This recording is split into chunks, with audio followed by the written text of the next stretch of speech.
Ey Rabbim, ey Allah'ım,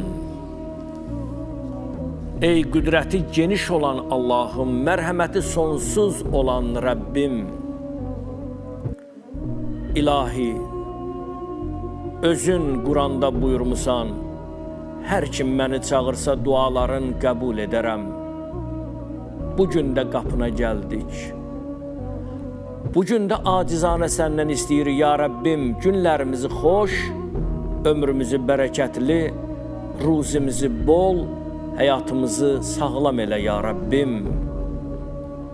Ey mənim sahibim, ey mənim Rəbbim. Ömrümün sonuna dək başıma gələcək gizli və aşkar hadisələrin hamısı sənin təqdirinə bağlıdır. Qazanacaq və itirəcəyim, xeyrim və ziyanım sənin əlindədir, başqasının yox. İlahi, ehtiyaclarımı sən qarşılamasan kim qarşılayacaq? Əlimdən tutmasan kim tutacaq? İlahi, bizi bağışlamağın təəccüblü deyil, axı bağışlamaq